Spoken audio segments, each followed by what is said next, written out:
Welcome to the online ministry of La Jolla United Methodist Church, a congregation of faithful Christians right along the Southern California coast. Together, we seek to grow in our individual spirituality and in connected community with one another. All are invited to join in this vibrant faith community. For more information, visit our website at lajollaunitedmethodist.org. May you be enriched in the hearing of these words, and may you receive and enjoy God's blessing.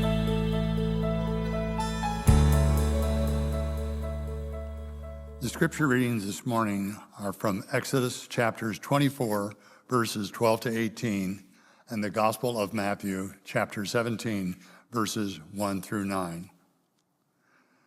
The Lord said to Moses, "Come up to me on the mountain and wait there. I will give you the tablets of stone with the law and the commandment, which I have written for their instruction." So Moses set out with his assistant Joshua, and Moses went up onto the mountain of God. To the elders he had said, "Wait here for us until we come back to you. Look, Aaron and Hur are with you. Whoever has a dispute may go to them." Then Moses went up on the mountain, and the cloud covered the mountain. The glory of the Lord settled on Mount Sinai, and the cloud covered it for 6 days.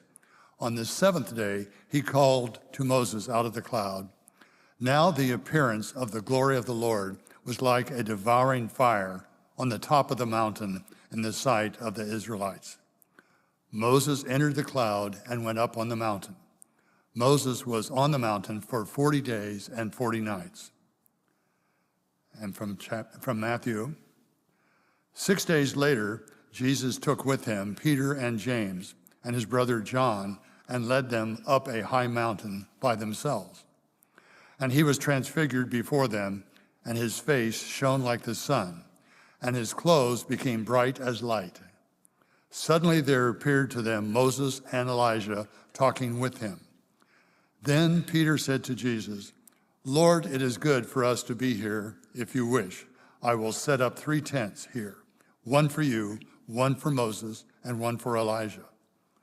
While he was speaking, suddenly a bright cloud overshadowed them, and a voice from the cloud said, "This is my son, the beloved. With him I am well pleased. Listen to him." When the disciples heard this, they fell to the ground and were overcome by fear. But Jesus touched them, saying, "Get up and do not be afraid."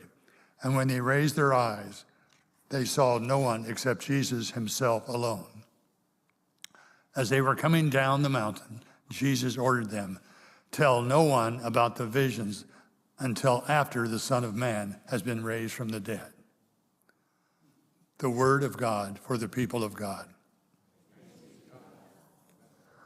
I'd like to begin just with a word of gratitude. What a joy it is to be able to take some time away and renew, experience the glory of God's creation. Yes, I brought a picture for you, maybe 2. But I want to start with gratitude. Certainly, thank you to Reverend Carol for preaching last week. I've heard good things. But also thanks to Bob, our musicians, our choir leaders, our office staff, Joyce and Teresa. Thanks to Pastor Rob for his leadership. Thanks to Pastor Lori over at PB, who was available to fill in case that was necessary. It really is a joy to be a part of a church, a congregation that really participates in all the work that there is to do. So I'm grateful.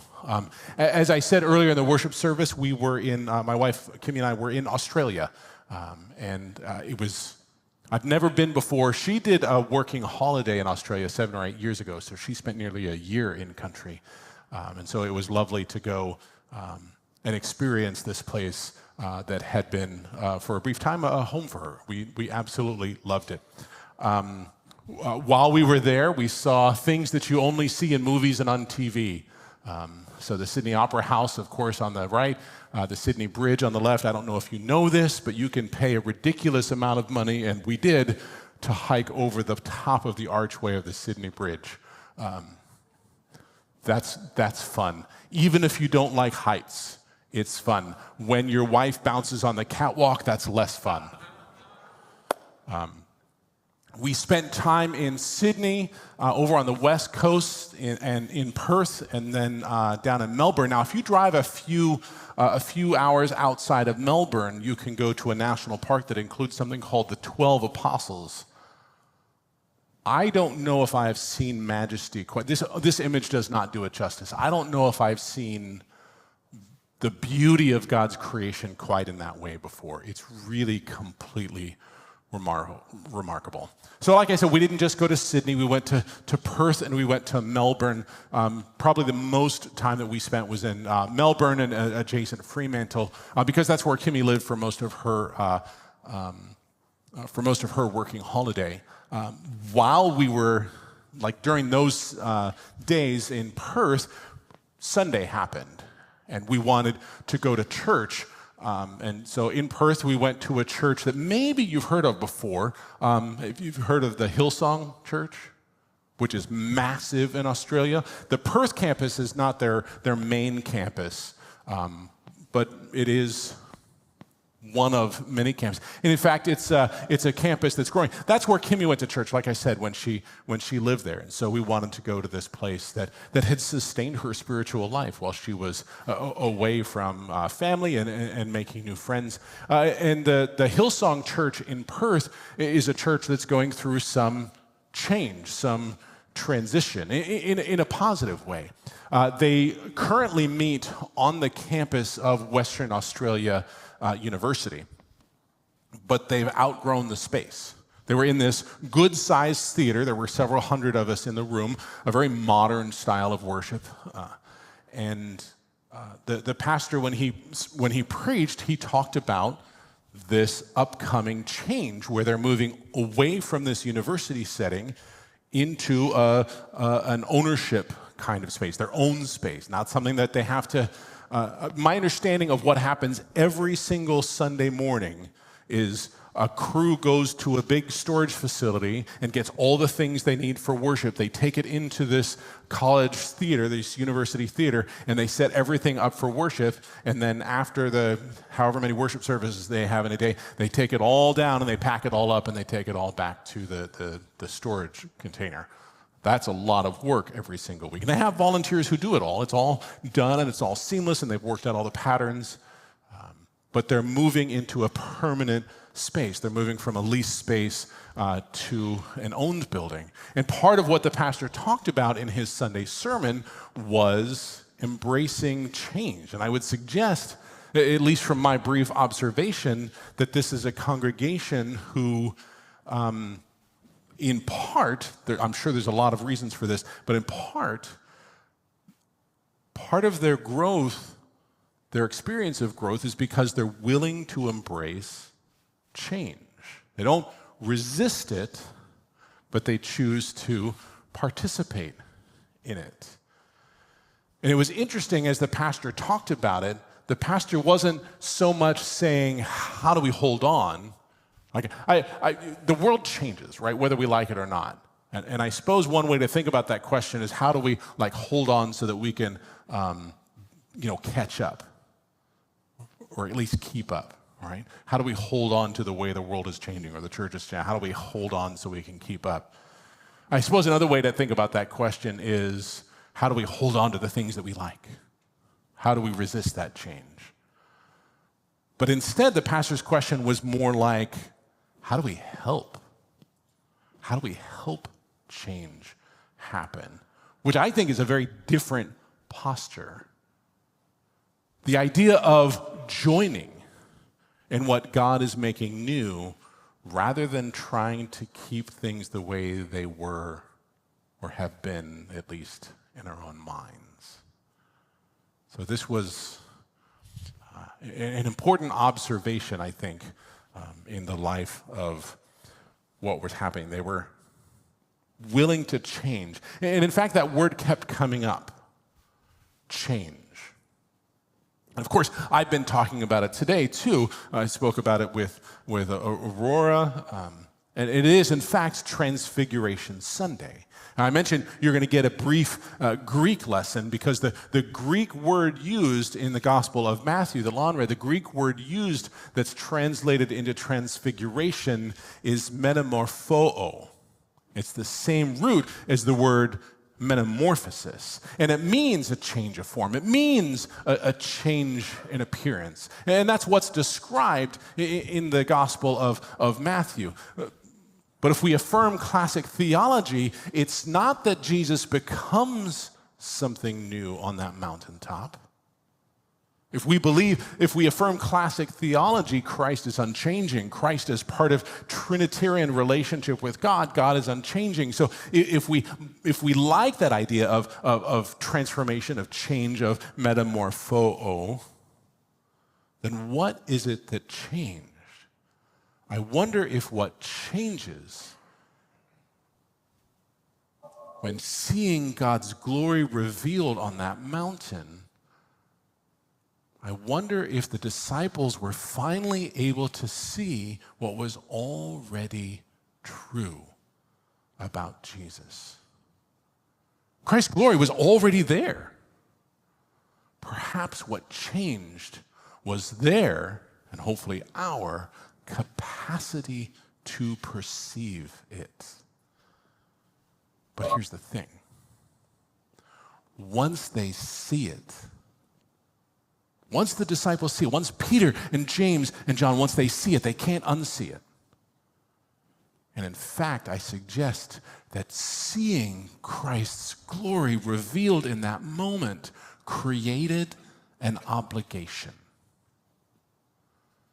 Things could no longer continue as they had. They had to come down the mountain and they had to face Jerusalem.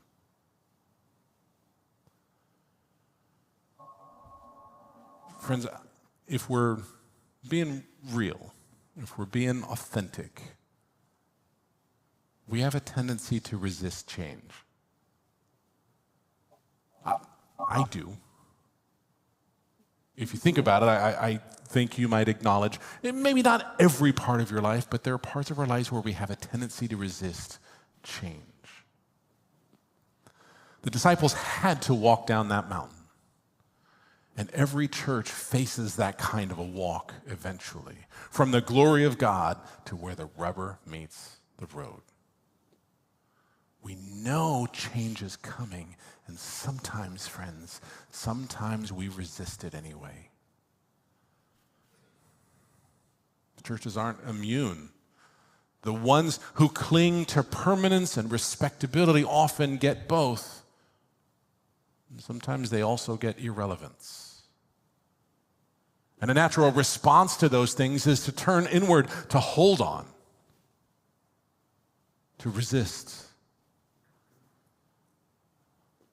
Friends, I believe that failing to change thoughtfully and strategically means that change happens to you. And when you allow change to happen to you, especially in a church setting, that can lead to decline and to death. The question is, will we participate redemptively in what God is already doing? Or will we resist until it's too late?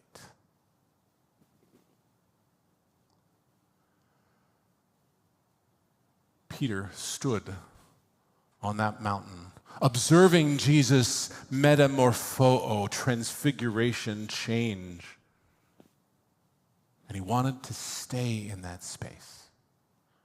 Let me build some dwellings. Let me build something to contain this so that I can hold on to it. Let's make it permanent. This is 6 days, only 6 days after Peter is the first person in the Gospel of Matthew to name Jesus as Messiah. One of the things that I've said before that I love about Peter, I believe he's an extrovert in the way that I'm an extrovert. He doesn't know what he thinks until after he says it. Peter has this moment 6 days before the transfiguration where he recognized, you are the true and living God. You are the Son of the living God. Of course, Peter doesn't know what to do with thinking the right thing, and so he messes up right away. And of course, then Jesus rebukes him. So it makes sense, at least to me, that when Peter is on that mountaintop and he sees Jesus transfigured, and he sees Jesus and Moses and Elijah, let's build a tent and let's make it permanent. And his impulse is natural. Let's preserve the moment. Let's stay where it's glorious. You see, he got this momentary glimpse of God's glory revealed, and he couldn't handle what the glimpse demanded. He got a glimpse, and he couldn't take what it asked of him. In a similar sense, in Exodus 24, Moses is on a mountaintop, also in the presence of the divine. Now, differently from Jesus, Exodus tells us that Moses is on the mountaintop for 40 days and 40 nights. This is not a short trip. The Israelites are down waiting for Moses for these 40 days and 40 nights. They had seen God's glory revealed in their escape from Egypt. I wonder if they were desperate to see it again. They had seen God's glory even as Moses ascended the mountain, the smoke and the fire. Moses going to be in this presence. I wonder if they felt left out. I wonder again if they were just desperate to see God's glory again. And they grew restless and they grew anxious while Moses sat in the presence of God. So what did they do? We know the story. This is further forward in chapter 32, but it really is immediately during the time that Moses is on the mountaintop. They build a golden calf. And I sort of read that story as an attempt to control the form of God's presence, to make God manageable, to make God familiar, to make God on our terms. And I would suggest that every church has a version of this. The things that we protect because it feels sacred, even if it's a thing that prevents us from following where God is leading. In terms of etymology, these phrases aren't connected, but in terms of theme, I wonder if they are. The sacred calf, the golden calf, and the sacred cow. What are our sacred cows? Is it that particular hymn or that style of hymn? Is it the pastor wearing a robe that he's not wearing today? Is it a particular practice or event that's the sacred cow? What's the golden calf, the sacred cow that we have embraced or that we have built? And where has holding on to that sacred cow become more important than following the call of Christ and the living God who continues to do a new thing? But I believe that God's glory is revealed in transformation.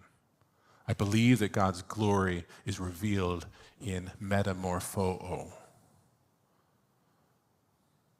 As Jesus is transfigured on the cloud and Peter decides, I want to hold on to this, what happens? A voice comes from the clouds, not unlike Jesus' baptism. A voice comes from the midst of obscurity. This is my beloved. Listen to him. Jesus is shining in a way that the disciples' eyes can barely perceive. What he's becoming is what has always been true.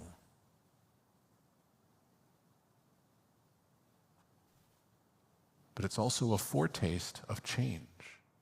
It's a prequel to change. It's a pointer to change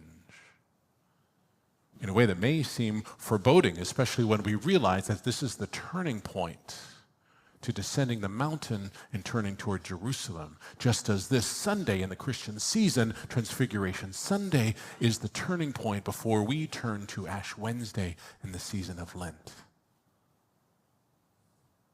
The disciples cannot stay on the mountain, and we, friends, cannot stay in the season after Epiphany or even Transfiguration Sunday. Listen to him, the voice says. Trust the one who makes all things new. And listening to that voice here, it means a reorientation. It means shaping our lives around what we've seen and heard, even when, and especially when, it requires leaving the mountain. Transfiguration Sunday, as I said, it sits at the threshold of Lent. And Lent, of course, is a season of letting go. It's a season of turning our face toward Jerusalem, of actively walking toward Jerusalem, of actively walking toward death and resurrection. It means participating in what God is making new instead of holding on to what feels comfortable and familiar. And the season of Lent gives us tools for this. It gives us a practice for this. It gives us tools for letting go. It gives us tools for examining that which we hold on to. It gives us tools for listening for how God is calling us to respond. How do we trust the voice that is calling us forward when we can't see the full picture? I don't have an easy answer for you. But there was a compelling illustration that pastor in Perth made. And he was talking about the Dead Sea. We've heard of the Dead Sea. We know we're familiar with what I'm talking about. He made this really wonderful observation. We know the Dead Sea is named this because it is so salty that nothing can live in it. Here's another way to think about that. The Dead Sea receives water, both from a river but also from underground sources. It receives water. But it doesn't give. The Dead Sea receives but doesn't give. Hear that again. It receives, but it doesn't give. And in doing so, it is a dead sea. A body that only receives and never gives becomes dead.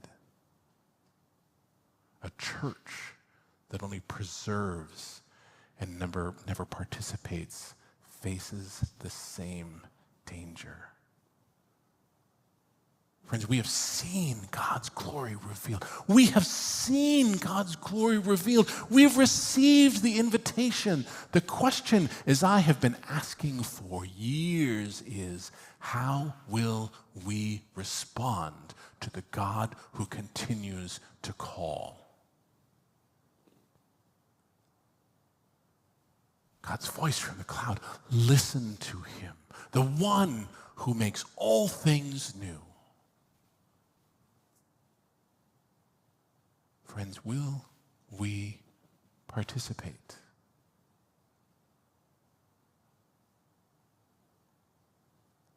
As we look toward the season of Lent, let us let go and let us join in God's newness.